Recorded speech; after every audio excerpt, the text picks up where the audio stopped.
si tu es innocent d'une situation, si tu es innocent d'une circonstance, on peut te maudire, mais cette malédiction n'aura pas d'effet sur toi parce que Dieu sait défendre les innocents. Mais lorsque tu es coupable d'une situation, tu es coupable d'une circonstance, une malédiction prononcée à ton égard peut à 100% ou à 99% te toucher. Et des femmes qui couchent avec les hommes mariés. Ce que la Bible dit dans les psaumes premiers, la Bible dit « Errez l'homme qui ne marche pas selon les conseils des méchants ». Tout conseil que tu reçois, n'est-ce pas, qui t'influence à faire le mal, c'est un conseil qui te maudit. Et tout conseil que tu reçois qui t'influence à faire le bien, c'est un conseil qui te bénit. C'est-à-dire tu ne peux pas marcher sur le faux conseil, parce que je me répète que la Bible dit « Heureux l'homme qui ne marche pas selon les conseils des méchants ». La Bible dit, si nous confessons nos péchés, il est juste et fidèle pour nous les pardonner et pour nous purifier contre toute iniquité. Nous sommes dans la malédiction. Tu vas maudire tes enfants.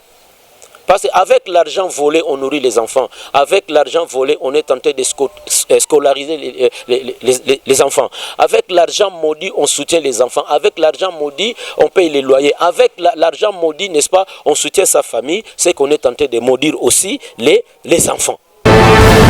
Voilà, bien-aimés dans le Seigneur, vous qui nous suivez en ces instants, nous vous saluons au nom de Jésus-Christ et nous bénissons le Seigneur pour la voie céleste. La voie céleste qui nous donne des opportunités et de partager avec vous chaque semaine la parole de Dieu. Il est écrit, l'homme ne vit pas de pain seulement, mais il vit aussi de la parole qui sort de la bouche de Dieu.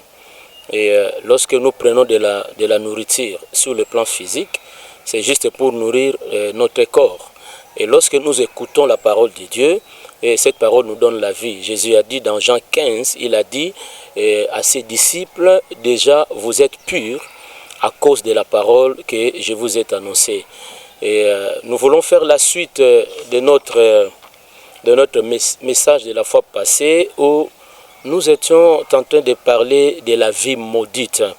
La vie maudite, notre verset de base était Proverbe chapitre 26, verset 2, là où la Bible disait « Une malédiction sans cause n'a pas d'effet ». Alors je disais que si tu es innocent d'une situation, si tu es innocent d'une circonstance, on peut te maudire, mais cette malédiction n'aura pas d'effet sur toi parce que Dieu sait défendre les innocents. Mais lorsque tu es coupable d'une situation, tu es coupable d'une circonstance, une malédiction prononcée à ton égard peut à 100% ou à 99% te toucher. Alors, la fois passée, je disais que si tu voles, le vol est une cause qui peut permettre à une malédiction de te toucher. J'avais dit coucher avec la femme d'autrui. C'est une source aussi de malédiction. J'avais dit qu'il y a aussi de péchés, une petite liste de péchés que j'avais cités, de péchés qui suscitent la colère de Dieu. C'était par exemple ceux qui vivent dans le lesbianisme, ceux qui vivent l'homosexualité, ceux qui vivent la calomnie, la trahison. Et ce sont des péchés qui peuvent aussi attirer la colère et la malédiction sur la vie de quelqu'un. Je disais que lorsque vous avez des dettes non remboursées, et quand le créancier est en train de pleurer, il est en train de gémir, et les mauvaises paroles, les paroles négatives qu'il prononce peuvent facilement vous toucher parce qu'il a raison et vous avez tort. Et je voudrais pour aujourd'hui lire Deutéronome chapitre 28 au verset 15. Et la Bible dit, Deutéronome, disais-je, Deutéronome chapitre 28 verset 15, la Bible dit, si tu n'obéis pas à la voix de l'Éternel ton Dieu, si tu n'observes pas et ne mets pas en pratique tous ces commandements et toutes ces lois que je t'ai prescrits aujourd'hui, voici toutes les malédictions qui viendront sur toi et qui seront ton partage. Et ça, c'est Dieu qui parle à son peuple. Il dit, c'est-à-dire que l'obéissance, non, je voudrais dire, la bénédiction est conditionnée par l'obéissance. Si vous obéissez à la parole de Dieu, vous pouvez alors vous entendre de la bénédiction. Mais si vous êtes désobéissant à la parole de Dieu, vous êtes exposé aux malédictions. C'est comme cela qu'il faut comprendre ces versets. Et pour vous qui lisez la Bible, si vous faites une petite étude de Deutéronome, chapitre 28, vous allez comprendre que la liste des malédictions, elle est beaucoup plus détaillée que la liste des malédictions. C'est-à-dire quelqu'un qui vit dans le péché, quelqu'un qui vit comme un homme animal, quelqu'un qui vit dans la chair, qui désobéit à Dieu, qui ne fait que ce qui est mal aux yeux de Dieu, tout comme aux yeux des gens, et qui vit comme sa chair lui demande, cet homme est exposé au péché. Alors, ici la Bible dit, si tu n'obéis pas, c'est-à-dire la désobéissance à la parole de Dieu est une source de malédiction. Et je voudrais ajouter, pour ceux qui m'avaient suivi la fois passée, ajouter la 6e cause. Autrefois, j'avais parlé des hommes qui ne veulent sortir que, qu'ils veulent coucher avec les femmes des autres. J'avais dit que ces hommes-là étaient aussi exposés à la malédiction. Et aujourd'hui, je vais citer la 6e cause. Là, maintenant, je vais faire le contraire. Parce que la fois passée, je parlais des hommes qui couchent avec les femmes mariées. Et maintenant, là, je vais parler des femmes qui couchent avec les hommes mariés. Écoute, ma sœur, si tu me suis en ces instants, c'est une douleur pour une femme mariée lorsqu'il apprend que son mari à lui. La Bible dit, l'homme quittera son père et sa mère, s'attachera à sa femme, les deux deviendront une seule chair. Alors c'est une douleur pour une femme lorsqu'il apprend que son mari a couché avec une autre femme. Alors, lorsque cette femme aussi va se mettre à gémir, à pleurer, à regretter, et lorsqu'il va prononcer des paroles négatives, voulu ou pas, ma sœur, tu seras touché. Bon, là, je ne voudrais pas favoriser quelque chose, mais je voudrais dire qu'il y a des femmes, qu'il y a des jeunes filles qui vivent aussi dans le péché, mais si elle est informée que cet homme est un homme marié, elle se retire directement. Par là, je ne voudrais pas encourager. Non, je n'encourage rien, mais je voudrais dire que un homme marié, les femmes qui cherchent à coucher avec les femmes qui cherchent à coucher avec les hommes mariés, ils sont dans les risques de tomber dans la malédiction. Parce que tu es femme. Aujourd'hui, peut-être tu es célibataire. Alors, est-ce que le jour où tu seras dans ta maison, une femme mariée, est-ce que tu souhaiteras qu'une pareille situation arrive, qu'une autre femme sorte avec ton mari? Je ne pense pas. Alors, si tu ne veux pas, si toi tu ne peux pas supporter cela, alors sache aussi que tu fais mal à une femme. Parce que cet homme-là avec qui tu sors n'est pas ton mari. N'est pas ton mari. Alors le fait de demeurer avec cet homme qui ne s'occupe plus vraiment comme il se doit de ses enfants, de sa maison, de ses responsabilités, et qui n'est que là pour répondre à tes besoins. Et toi, tu te réjouis, alors qu'en fait, ce n'est pas une réjouissance, et c'est un risque, et ta vie est exposée dans les malédictions. Alors là, je voudrais interpeller ma sœur. Si, par exemple, que tu vivais avec un homme marié, tu peux prendre une décision ferme. Aujourd'hui, tu peux te repentir et que tu abandonnes l'homme marié parce que c'est le mari d'une autre femme.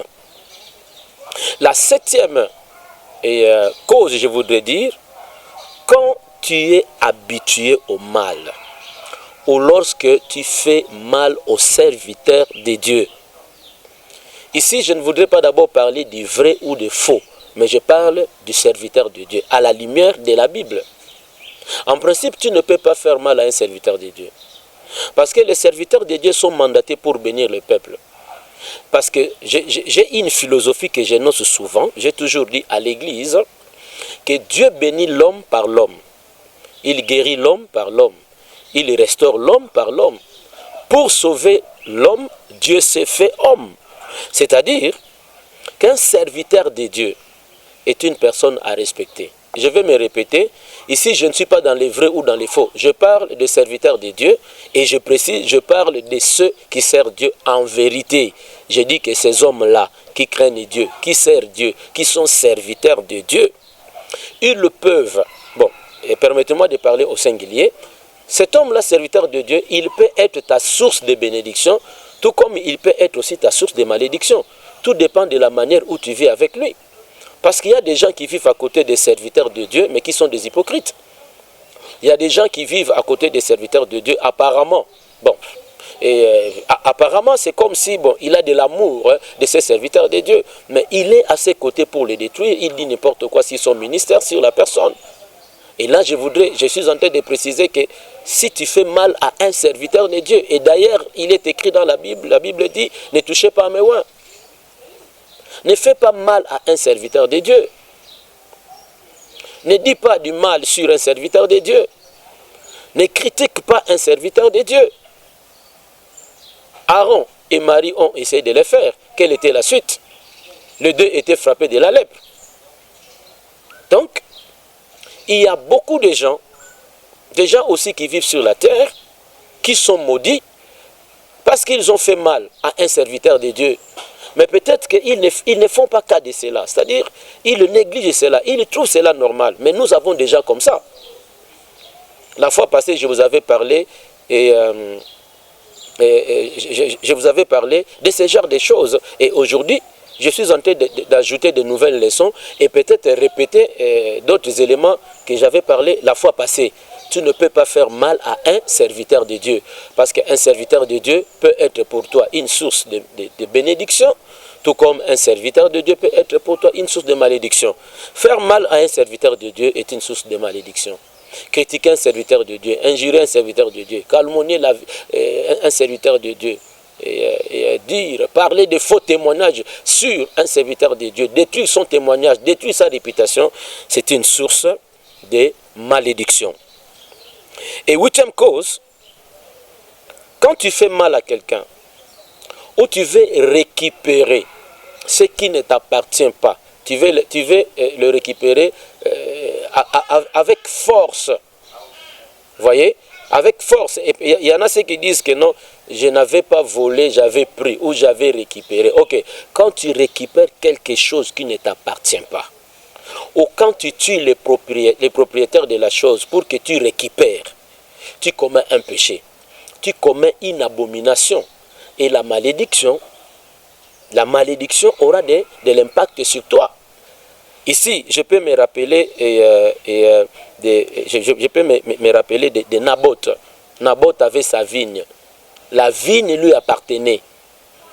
Et qu'est-ce qui s'est passé? Akab va tomber dans la vie. Il a envié la vigne de Naboth et il a cherché que faire, n'est-ce pas, pour récupérer la vigne.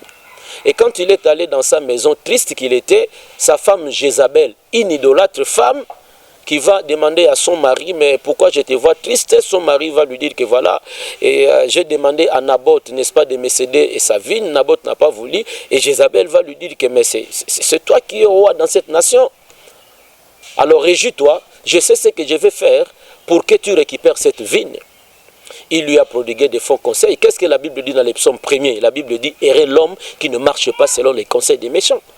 Tout conseil que tu reçois, n'est-ce pas, qui t'influence à faire le mal, c'est un conseil qui te maudit. Et tout conseil que tu reçois qui t'influence à faire le bien, c'est un conseil qui te bénit. C'est-à-dire tu ne peux pas marcher sur le faux conseil, parce que je me répète que la Bible dit, heureux l'homme qui ne marche pas selon les conseils des méchants. Alors, Jézabel, la femme d'Akab, a utilisé tout son pouvoir et il a fait tuer Naboth. Il a fait tuer Naboth et il a permis, n'est-ce pas, à son mari de récupérer la vigne. Mais quel était le sort? Akab était un homme maudit. Comment il est mort? Il est mort pendant la guerre et les chiens venus, ils ont léché son sang. Il est maudit. Parce qu'il a tué un innocent. Parce qu'il a ravi ce qui ne lui appartenait pas. Écoutez, ne prends jamais de force quelque chose qui ne t'appartient pas. Et ne tue pas une personne, n'est-ce pas? Tu le tues pour récupérer sa femme, tu le tues pour récupérer ses biens, tu le tues pour récupérer ses comptes en banque, tu prépares, n'est-ce pas, une malédiction sur ta vie, sur ton avenir, et même sur la vie de tes enfants. Là, j'étais tenté de dire, ravir, prendre des forces, comme Akab l'a fait, n'est-ce pas, en complicité avec sa femme, et il est mort comme un chien pendant la guerre. Malgré qu'il a fait tout, n'est-ce pas, de se déguiser, afin qu'il ne soit pas remarquable, mais Dieu l'avait confondu, il est tombé. Il est mort en pleine guerre. Pourquoi? Parce qu'il a fait tuer Naboth.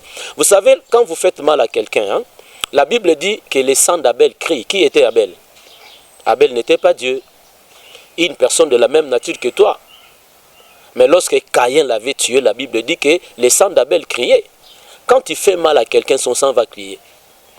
Tu l'as tué pour récupérer sa femme. Tu l'as tué pour récupérer ses parcelles. Tu l'as tué pour récupérer ses comptes en banque. Pendant que tu es tenté de faire ces histoires-là, bon, tu te trouves, tu te dis un homme puissant, un homme fort. Mais si tout le monde sur la terre ne te voyait pas, Dieu est au ciel. La Bible dit, Dieu est au ciel. Ses yeux parcourent toute la terre et il voit ceux qui demeurent dans le mal et ceux qui demeurent dans le bien. C'est-à-dire, tu ne peux pas ravir. Tu ne peux pas tuer quelqu'un pour récupérer ses biens de force. C'est une source de malédiction. Mais si tu es innocent dans une situation, la Bible dit que Balaam avait maudit les enfants d'Israël. Mais Dieu avait changé cette malédiction en bénédiction. Dieu n'avait pas permis que cette malédiction touche les enfants d'Israël simplement parce que son peuple était un peuple innocent. C'est-à-dire que ici, je suis en train de mettre un peu de l'équilibre pour dire que si tu es innocent dans une situation, si tu es innocent dans un problème, même si les différentes personnes vont se réunir, prononcer les malédictions, Dieu ne manquera pas à défendre ton innocence. Mais lorsque tu es coupable, mon frère, il y a des fois tu pries, il y a des fois tu gênes, tu chasses les démons. Il y a des fois, n'est-ce pas, tu fais des retraites, tu pries, mais les situations, n'est-ce pas, ne changent pas. Essaye de voir comment tu marches aussi, essaye de voir. Peut-être qu'il y a des choses que tu as fait que tu négliges. Parce qu'il y a des gens qui pensent que le plus grand péché, c'est seulement tuer quelqu'un. Et c'est pourquoi vous entendez les gens dire que bon voilà, je ne sais pas au juste ce que j'ai fait de grave, moi je n'ai pas tué quelqu'un, je n'ai pas répandu le sang de quelqu'un. Ok, tu n'as pas répandu le sang de quelqu'un, n'est-ce pas? Mais tu as récupéré des forces ce qui ne t'appartient pas. Alors mes bien-aimés, lorsqu'on a une vie maudite, on est malheureux. Lorsqu'on a une vie maudite, on est malheureux. Une vie maudite, c'est une vie pleine de péchés. Une vie maudite est une vie pleine de péchés. Donc une vie maudite, bon, c'est la vie que j'avais appelée autrefois la vie animale. C'est-à-dire quand on est maudit, hein, on perd aussi l'intelligence, on perd aussi la réflexion. C'est-à-dire, ce sont les gens qui te voient et qui comprennent que non, mais c'est comme si cet homme est anormal. Mais toi, tout ce que tu fais, tu le trouveras normal. Une vie maudite est une vie pleine de péchés, une vie envoûtée, une vie bloquée, une vie qui n'a pas de sens, une vie méchante. Parce qu'un homme maudit devient aussi facilement un homme méchant. Parce qu'il peut poser n'importe quel acte, n'importe où et devant n'importe qui. C'est-à-dire que la malédiction les malédictions ont des réactions et des réactions négatives sur sa vie. Et c'est dangereux lorsqu'un père est maudit. Parce que quand un père est maudit, n'est-ce pas, ses enfants aussi sont exposés à la même malédiction. Lorsque tu as une vie maudite, c'est que ta vie est une vie qui demande, n'est-ce pas, une repentance. La Bible dit, si tu n'obéis point à la voix de l'Éternel, ton Dieu, si tu n'observes pas et ne mets pas en pratique tous ses commandements, voici les malédictions qui seront ton partage. Combien de fois tu as écouté la parole de Dieu, mais tu ne te repens pas? Combien de fois, n'est-ce pas, que tu lis les Écritures, mais tu ne te repens pas? Combien de fois tu as confessé les mêmes péchés? Est-ce que c'est possible que tu confesses les mêmes péchés pendant 5 ans? Pendant 5 ans, tu ne confesses que le même péché.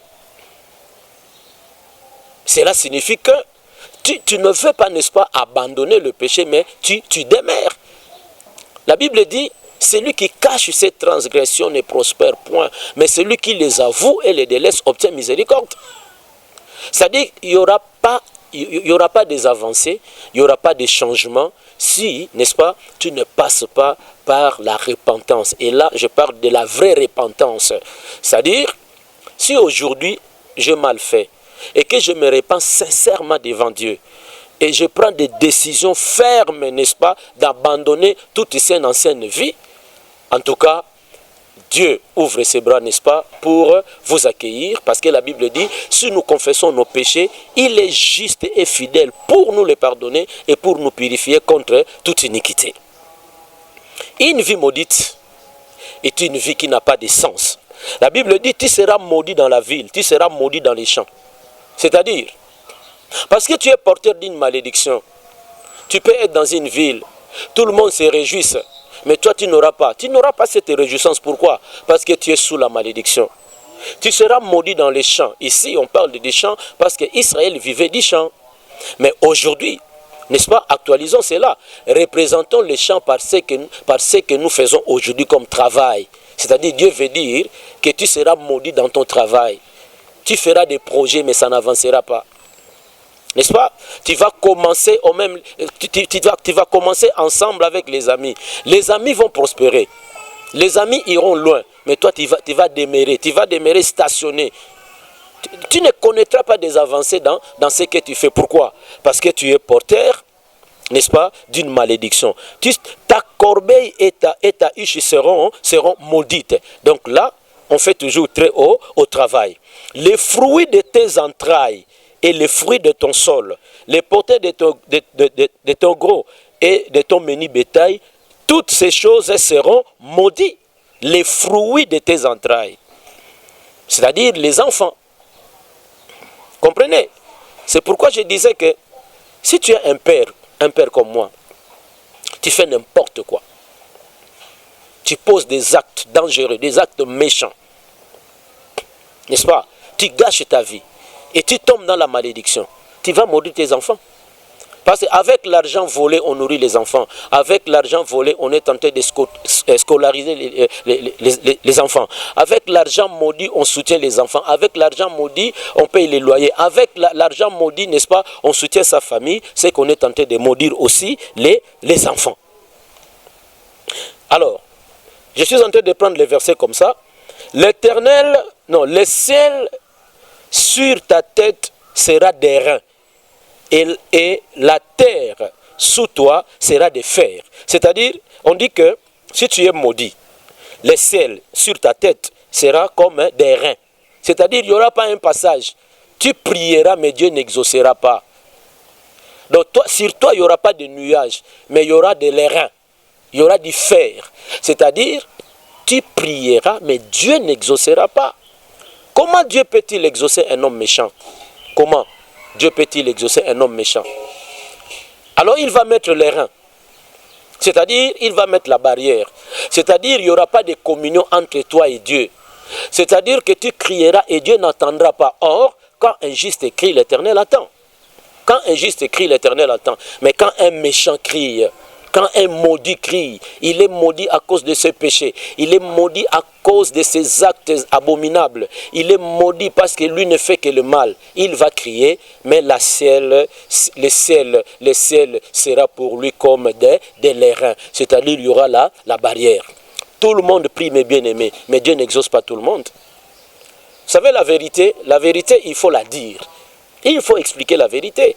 Tout le monde prie, mais Dieu n'exauce pas tout le monde. Nous pouvons être là à 10, nous prions. Chacun de nous présente ses requêtes devant Dieu. Mais parmi les 10 là, il y aura des gens qui ne seront pas exaucés, simplement parce qu'ils n'ont pas accompli les critères qui font que la prière soit exaucée. La Bible dit, parce que tu es maudit, le ciel sur ta tête sera de l'airain et la terre sous toi sera de fer. C'est-à-dire, tu peux s'aimer, mais il n'y aura rien. N'est-ce pas? Tu vas travailler ici sur la terre, mais rien ne va tourner, ça ne va pas produire. Écoutez mes bien-aimés. Écoutez mes bien-aimés, Dieu n'exauce pas le pécheur. Dieu n'exauce pas le pécheur. Dieu aime le pécheur. Mais Dieu n'exauce pas le pécheur. Dieu aime le pécheur parce qu'il est le créateur, parce qu'il veut que tout homme se répande. Mais Dieu ne soutient jamais. Dieu ne soutient jamais le pécheur. Alors ma soeur, mon frère, vous qui me suivez en ces instants, le matin ou le soir, ça dépend. Nous sommes en train de parler de la vie maudite et nous donnons aussi, n'est-ce pas, la possibilité qui peut faire, n'est-ce pas, que tu quittes cette plan-là, cette vie-là maudite et que ta vie soit bénie. Une vie bénie, bon, on est béni lorsqu'on a Jésus d'abord dans sa vie comme son Seigneur et Sauveur.